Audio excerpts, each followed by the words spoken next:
ప్రస్తుతం మనం మహబూబాబాద్ జిల్లాలో ఉన్నాము. మున్సిపల్ ఎన్నికలు తెలంగాణ రాష్ట్ర వ్యాప్తంగా జరుగుతున్నది మనందరికీ తెలుసు. 116 మున్సిపాలిటీలు, 7 కార్పొరేషన్లో తెలంగాణ రాష్ట్ర వ్యాప్తంగా ఎన్నికలు జరుగుతున్నాయి. 11వ తారీఖున రేపు. మరి ఎన్నికలు ఏ విధంగా జరుగుతున్నాయి?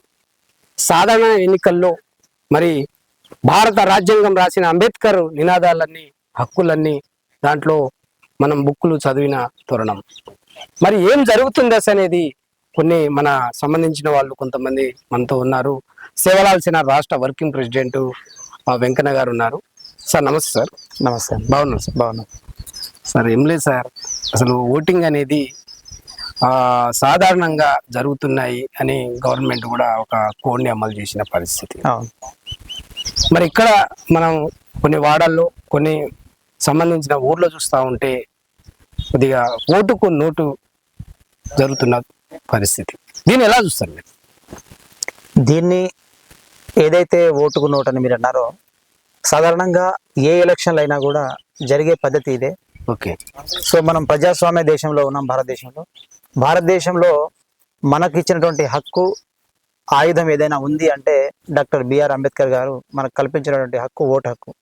ఆ ఓటు హక్కుని వినియోగించాల్సినటువంటి బాధ్యత ప్రతి ఒక్కరిపైన ఉంది. ప్రతి ఒక్కరు కూడా, నేను మీ T9 ద్వారా, న్యూస్ ద్వారా రిక్వెస్ట్ చేసేది ఏంటంటే, ప్రతి ఒక్కరు కూడా ఫస్ట్ తమ యొక్క ఓటు హక్కును వినియోగించాలని నేను రిక్వెస్ట్ చేస్తా ఉన్నాను.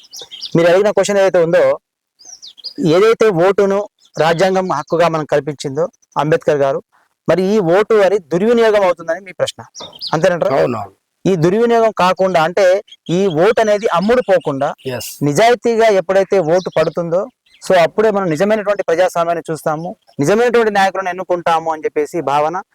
దాన్ని కూడా మేము సమర్థిస్తున్నాము. దాన్ని కూడా నేనేమంటున్నా అంటే, అదే వాక్యాన్ని సేవాలాల్ సేనగా, ఈవెన్ రాష్ట్ర వర్కింగ్ ప్రెసిడెంట్గా ఒక ఏమని సమర్థిస్తున్నానంటే, మనకేదైతే భారత రాజ్యాంగం కల్పించినటువంటి హక్కు ఏదైతే ఉందో, అంబేద్కర్ గారు కన్న కలలు వేరు, ఇప్పుడు జరుగుతున్నటువంటి ఓటింగ్ తరుణం వేరు. ఆయన కన్న కలలు ఇప్పుడు జరగట్లేవు, కానీ ఆ ఓటు అనేది దుర్వినియోగం అవుతుంది. అంటే ఓటు అనేది అమ్ముడు పోతుంది. సో ఈ ఓటు ఎప్పుడైతే అమ్ముడు పోకుండా నిజంగా ఎవరైతే నిజాయితీగా ఓటు అయితే వేయగలుగుతారో, అప్పుడు నిజమైనటువంటి ప్రజాస్వామ్య దేశంగా మనం భారతదేశాన్ని చూడవచ్చు. కానీ ఇక్కడ మొత్తం కూడా గ్యాంబ్లింగ్ జరిగి ఓటు అనేది అమ్ముడు పోవడం జరుగుతుంది. ఇది చాలా బాధాకరమైన విషయము. ఇది జరగకూడదనేది మా భావన. సార్, అంటే గవర్నమెంట్ వ్యవస్థ అనేది పని చేస్తుంది అనుకుంటున్నారా, పని చేయలేదు అనుకుంటున్నారా? గవర్నమెంట్ వ్యవస్థ అనేది మీకు తెలియదు కాదు, మాకు తెలియదు కాదు. పని చేస్తున్నారు, నటిస్తున్నారు. పని చేస్తుందా చేయట్లేదా కాదు, కానీ నటిస్తున్నారు. పని చేస్తున్నట్టు నటిస్తున్నారు, కానీ ఏం జరగట్లేదు. చేస్తున్నామండి. ఏ వ్యవస్థ అయినా కావచ్చు. ఇప్పుడు ఇవాళ గవర్నమెంట్ వ్యవస్థ కావచ్చు, మీడియా వ్యవస్థ కావచ్చు, పోలీస్ వ్యవస్థ కావచ్చు, అధికారులు కావచ్చు, ఎన్నికల కమిషన్ కూడా కావచ్చు. కానీ పని చేస్తున్నట్టుగా నటిస్తున్నారు తప్ప, నిజంగా ఎవరైనా పని చేస్తూ ఉంటే ఇవన్నీ జరగవు కదా. మనం చూస్తున్నాం. ఇప్పుడు మనం ఎక్కడో జరుగుతుంది కాదు, మనం కళ్ళ ద్వారా చూస్తున్నాం. ఎన్ని ఎలక్షన్లు చూడలేం మనం. అన్ని ఎలక్షన్లు ఇదే తరుణం జరుగుతుంది. కానీ అందరికి తెలుసు ఈ విషయం అనేది జరుగుతుంది అనేది. ఈవెన్ అన్ని యంత్రాంగాలకు తెలుసు, కానీ నోరు మెదపకుండా మూసుకొని కూర్చుంటున్నారు. మరి ప్రజాస్వామ్యంలో చదవడం ఎందుకు, పరీక్షలు రాయడం ఎందుకు? మరి కలెక్టర్ కావచ్చు, ఎంఆర్ఓలు కావచ్చు, ఎస్పీ లెవెల్ కావచ్చు, డిఎస్పీ లెవెల్ కావచ్చు, ప్రజాస్వామ్యంలో ప్రతి ఒక్క పౌరుడికి హక్కు ఓటు. మరి ఇన్ని పరీక్షలు రాసిన తర్వాత ఏదో ఒక క్రమశిక్షణ ఉంచాలనేదే కదా. మరి ఎందుకు చేయలేకపోతుంది? అదే అంటున్నా కదా. ఇప్పుడు ఏదైతే అంబేద్కర్ నిజంగా కలలు కన్నారో అది జరగట్లేదు. ఇప్పుడు యువత కూడా చెడు దారిన పడుతుంది. అంతకుముందు ఏంటంటే, నేటి యువకులే రేపటి భావి భారత పౌరులుగా మనం తీర్చిదిద్దబోతున్నాం.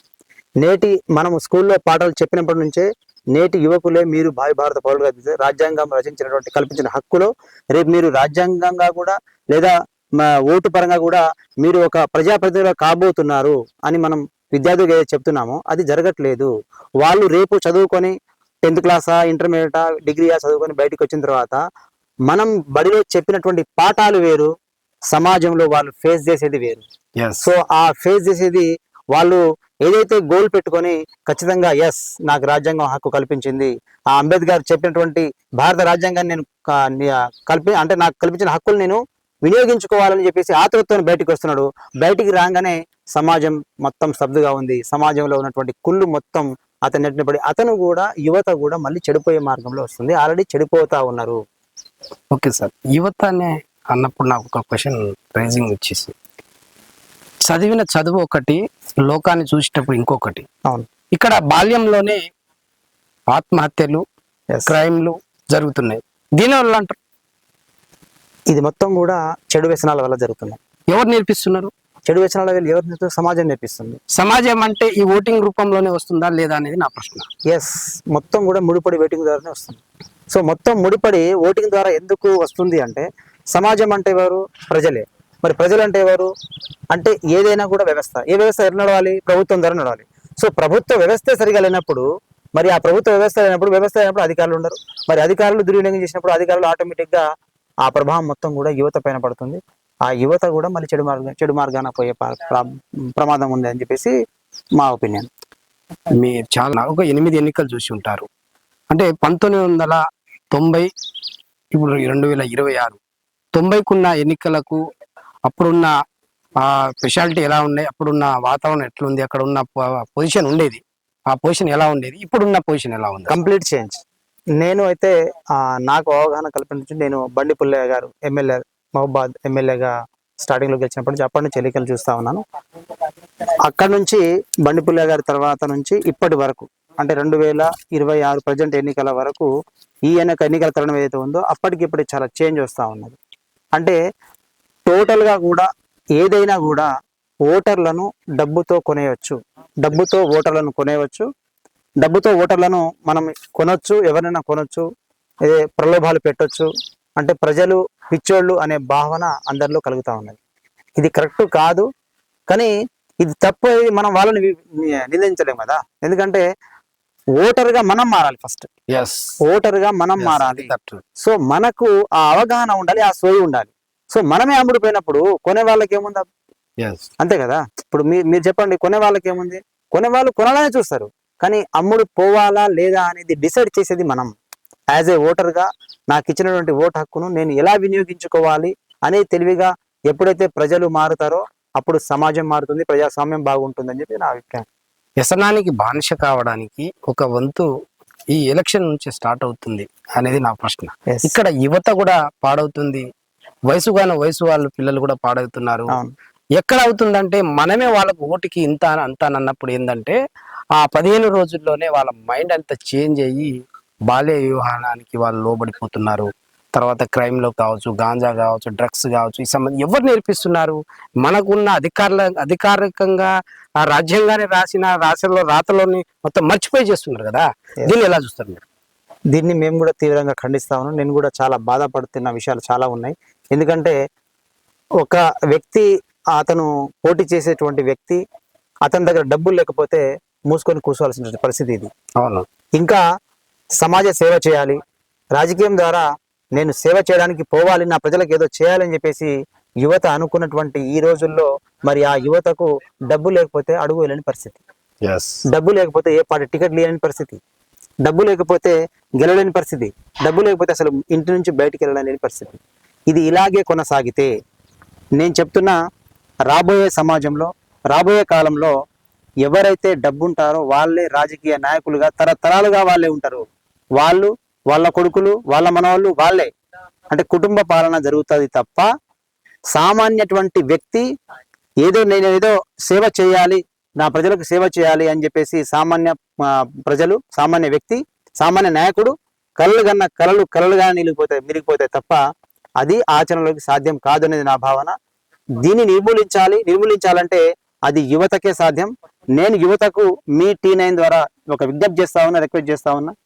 యువత సార్ ఓకే, వాస్తవమే, కానీ డబ్బు మరి అదే డబ్బు ముందే గవర్నమెంట్ కట్టేసి మరి తీసుకుంటే అయిపోద్ది పదవులు ఎందుకు, మరి ఓటింగ్ ఎందుకు, ఇదంతా వేస్ట్, సమాజం వేస్ట్ కదా, టైం పాస్. ఇది మీరు అన్నది కరెక్టే ఇప్పుడు, కానీ వ్యవస్థ అట్లా లేదు కదా. వ్యవస్థ అట్లా లేదు కాబట్టి మీరు అన్నది కరెక్ట్. డబ్బు అదే డబ్బు ఇచ్చేసి చేయొచ్చు, కానీ ప్రత్యక్ష ఓటింగ్ కావాలి. సో ప్రత్యక్ష ఓటింగ్ అయితేనే వ్యవస్థ అట్లా ఉంది కాబట్టి ప్రత్యక్ష ఓటింగ్ లో పాల్గొనాలి మనం. సో ప్రత్యక్ష ఓటింగ్ లో పరోక్ష మీరు అన్నట్టు పరోక్ష ఓటింగ్ అయిపోతుంది. డబ్బులు ఇచ్చి పదవులు కొనుక్కోవడం అది మొత్తం అవి ప్రోటోకాల్ పోస్టర్స్ ఉంటాయి, అవి వేరు. కానీ ఇప్పుడు ప్రత్యక్ష రాజకీయంలోకి వెళ్తున్నాం కాబట్టి ప్రత్యక్షంగా ఓటు హక్కు వినియోగించుకోవాలి ప్రతి ఒక్కరు. ముఖ్యంగా యువతకు ఒకసారి మీరు చెప్పండి. మీ message. యువతకు నేను మెసేజ్ ఏంటంటే, రిక్వెస్ట్ చేస్తున్న యువతకు, మీరు ఎటువంటి చెడు వ్యసనాలకు బానిసలు కావద్దు. ఏదైతే ఇప్పుడు ఈ 15 రోజులుగా జరిగినటువంటి వ్యవహారం ఏదైతే ఉందో దాంట్లో మీ యొక్క టైంను కిల్ చేసుకొని, మీ చదువుకోవాల్సిన టైంను మీరు ఈ రాజకీయ పరంగా ఈ ప్రచార పరంగా కిల్ చేసుకొని, ఈ కిల్ చేసుకున్నటువంటి ఈ టైంని మీరు చదువు గనుక వినియోగిస్తే మీరు భవిష్యత్తులో మీరు అన్నట్టుగా మంచి కలెక్టర్ స్థాయికో, ఒక డాక్టర్ స్థాయికో, ఒక మంచి హోదాలో మీరు ఉంటారు. సో ఈ రాజకీయ నాయకులైనటువంటి ప్రలోభాలకు లొంగకుండా, ఎవరైతే మీకు వచ్చినటువంటి కొత్తగా వచ్చినటువంటి ఓటర్లకు నేను చెప్తా ఉన్నా, కొత్తగా ఈ సంవత్సరమే ఇప్పుడే ఓటేస్తున్నటువంటి వాళ్ళకి ఒకటి రిక్వెస్ట్ చేస్తా ఉన్నాను. మీకు అది కొత్తగా వచ్చినటువంటి ఒక రాజ్యాంగం, మన డాక్టర్ బిఆర్ అంబేద్కర్ గారు మన యొక్క రాజ్యాంగ నిర్మాత మనకు ఒక ఓటు హక్కును కల్పించారు. అది ఒక ఆయుధం లాంటిది. దాన్ని మీరు ఎలా వినియోగించుకోవాలి, తప్పక ఓటేయాలి. నేను చెప్తున్నానుగా, ఎవరైనా కూడా ప్రతి ఒక్కరు ఓటు హక్కును వినియోగించుకోవడం మన బాధ్యత. ఓటు హక్కును వినియోగించుకోవాలి, కానీ దుర్వినియోగం కాకుండా చూసుకోవాలని చెప్పేసి నేను T9 ద్వారా మీకు రిక్వెస్ట్ చేస్తా ఉన్నాను. యువకులు తెలుసుకుంటే రేపు కాబోయే భావి భారత పౌరులు మీరే. సో ఈ నవ సమాజాన్ని రాజ్యాంగం నిర్మించాలన్నా, నవ సమాజాన్ని నిర్మించాలన్నా, దేశం పురోగతి సాధించాలన్నా కూడా యువకుల మీద ఆధారపడి ఉంది. కాబట్టి యువకులు ఖచ్చితంగా మీ ఓటు హక్కుని వినియోగించుకోవాలి, అది దుర్వినియోగం చేసుకోకుండా వినియోగించుకోవాలని రిక్వెస్ట్ చేస్తాను. ఓకే అండి. ప్రధానంగా సార్ ఒకటే చెప్తున్నారు, యువత అనేది మారితేనే ఈ సమాజం మారుతుంది అనేది ఒక ప్రధాన ఎజెండాగా మాట్లాడిన పరిస్థితి. లోకంలో ఈ యొక్క రాష్ట్రంలో కావచ్చు, భారతదేశ వ్యాప్తంగా మొత్తం డబ్బుతోనే ఓటుని కొనే స్థితికి వచ్చిందంటే రేపు మన స్థితిగతులు కూడా మారిపోయే అవకాశాలు ఉంటాయి. రేపు మన ఇంట్లోనే వచ్చేసే మన సంబంధించిన వాళ్ళు కొద్దిగా బ్రైట్ గా, కొద్దిగా గుడ్ గా కనిపిస్తే వాళ్ళు దేనికైనా కూడా వెనకాడకుండా దాన్ని కూడా స్వాధీనం చేసుకునే విధంగా ఉంటది. అంటే నేను ఇండైరెక్ట్ గా మాట్లాడుతున్నా. ఇప్పుడు ఇంట్లో మన కలర్ఫుల్ గా ఒక పండు, ఏదో ఒక పండు తినాలంటే ఉత్తనే తినేస్తాం కొనేసుకొని. అదే మన ఇంట్లో కలర్ఫుల్ గా జీవితంలో మన ఇంట్లో ఆడబిడ్డలు కావచ్చు, సంబంధించిన వాళ్ళు కావచ్చు, రేపు అదే అట్రాక్షన్ ఉంటే అట్టే తీసుకుంటారా అనేది ప్రధాన అంశంగా కూడా దాన్ని చూసుకోవాల్సిన అంశం.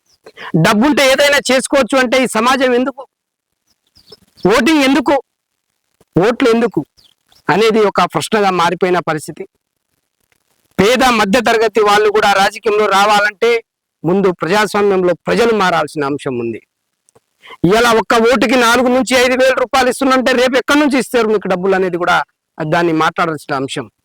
ఇలా ఒక కౌన్సిలర్ నిల్చోవాలంటే 60 నుంచి 80 లక్షల రూపాయలు ఖర్చు. మరి ఎక్కడి నుంచి తీస్తారు?